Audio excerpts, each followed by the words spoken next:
ഭീകരവാദത്തിനെതിരെ വിട്ടുവീഴ്ചയില്ലാത്ത നിലപാടാണ് ഇന്ത്യയുടേത്. ഭീകരവാദത്തെ വേരോടെ പിഴുതെറിയുന്ന നടപടിയാണ് കേന്ദ്ര സർക്കാരിന്റെ ഭാഗത്തു നിന്ന് ഉണ്ടാകാറുള്ളത്. ഇപ്പോൾ അതിർത്തി കടന്നുള്ള ഭീകരവാദത്തിനും ആഗോള ഭീകര സംഘടനകൾക്കും അന്ത്യം കുറിക്കാൻ ലക്ഷ്യമിട്ട് ഭാരതത്തിന്റെ ആദ്യത്തെ സമഗ്ര ആന്റി ടെറർ പോളിസി പ്രഹാർ പുറത്തിറക്കി.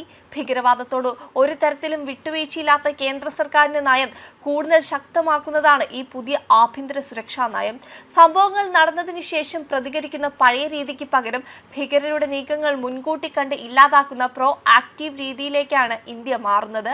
അയൽ രാജ്യങ്ങൾ ഭീകരവാദത്തെ ഭരണകൂട നയമായി ഉപയോഗിക്കുന്ന പശ്ചാത്തലത്തിലും ആഗോള ഭീകര സംഘടനകളായ അൽ-ഖ്വയ്ദ, ഇസ്ലാമിക് സ്റ്റേറ്റ് എന്നിവ ഇന്ത്യയെ ലക്ഷ്യമിടുന്ന സാഹചര്യത്തിലുമാണ് കേന്ദ്ര ആഭ്യന്തര മന്ത്രാലയം ഈ സുപ്രധാന നീക്കം നടത്തിയിരിക്കുന്നത്. അതിർത്തി കടന്നുള്ള ജിഹാദി ഭീകര ഗ്രൂപ്പുകൾ പ്രാദേശിക സംഘങ്ങളുടെ സഹായത്തോടെ സ്ഫോടനങ്ങളും ആക്രമണങ്ങളും ആസൂത്രണം ചെയ്യുന്നത് തടയാൻ അന്താരാഷ്ട്ര തലത്തിലുള്ള സഹകരണം ഉറപ്പാക്കുമെന്ന് പുതിയ നയം വ്യക്തമാക്കുന്നു.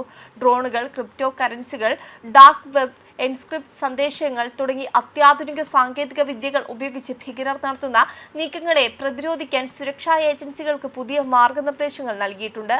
സൈബർ ആക്രമണങ്ങളും കെമിക്കൽ, ബയോളജിക്കൽ ആയുധ ഭീഷണികളും നേരിടാൻ ഏജൻസികൾ തമ്മിലുള്ള ഏകോപനം പ്രഹാർ വഴി ശക്തമാക്കും. ഭീകരവാദത്തോടുള്ള സീറോ ടോളറൻസ് നയം നടപ്പിലാക്കാൻ 7 തൂണുകളായാണ് പ്രഹാർ വിഭാവനം ചെയ്തിരിക്കുന്നത്.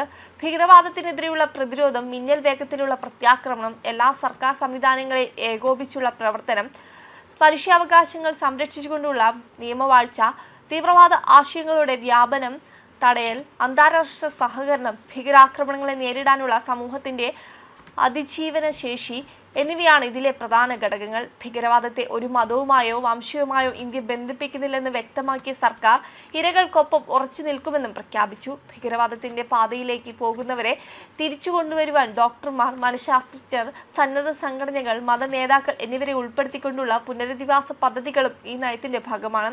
വിദേശ രാജ്യങ്ങളുമായുള്ള കുറ്റവാളി കൈമാറ്റ കരാറുകളും രഹസ്യാന്വേഷണ വിവരങ്ങൾ പങ്കുവയ്ക്കാനുള്ള സംവിധാനങ്ങളും കൂടുതൽ കാര്യക്ഷമമാക്കും. ഭീകരതയുടെ വേരറുക്കാൻ സൈനിക നടപടിക്കൊപ്പം സാമൂഹികമായ ഇടപെടലുകളും ഉറപ്പാക്കുന്നതാണ് പ്രഹാർ. സൈബർ ആക്രമണങ്ങളിലൂടെയും ഡാർക്ക് വെബ് വഴിയും ഭീകരവാദത്തിന് പണം കണ്ടെത്തുന്ന ക്രിമിനലുകളെയും പാകിസ്ഥാൻ പോലുള്ള രാജ്യങ്ങളെയും പൂട്ടാൻ ഡിജിറ്റൽ സംവിധാനങ്ങൾ ഇന്ത്യ ഒരുക്കും. കെമിക്കൽ, ബയോളജിക്കൽ, ആണവ ഭീഷണികൾ നേരിടാൻ സുരക്ഷാ ഏജൻസികൾക്ക് അത്യാധുനിക പരിശീലനം നൽകും. FIR രജിസ്റ്റർ ചെയ്യുന്നത് മുതൽ വിചാരണ വരെ നിയമവിദഗ്ധരുടെ സഹായം തേടി കുറ്റവാളികൾക്ക് പരമാവധി ശിക്ഷ ഉറപ്പാക്കാനും പ്രഹാർ നയം നിർദ്ദേശിക്കുന്നുണ്ട്. ഭാരതത്തിന്റെ മണ്ണിൽ ചോര വീഴ്ത്തുന്ന ഏതൊരു ശക്തിയെയും അവർ ഒളിച്ചിരിക്കുന്ന മാളത്തിൽ ചെന്ന് നേരിടാനുള്ള ഇന്ത്യയുടെ രാഷ്ട്രീയ ഇച്ഛാശക്തിയാണ് ഈ പുതിയ നയത്തിലൂടെ ലോകത്തിന് മുന്നിൽ ഒരിക്കൽ കൂടി വ്യക്തമാക്കുന്നത്. വെബ് ഡെസ്ക് കർമ്മ ന്യൂസ്.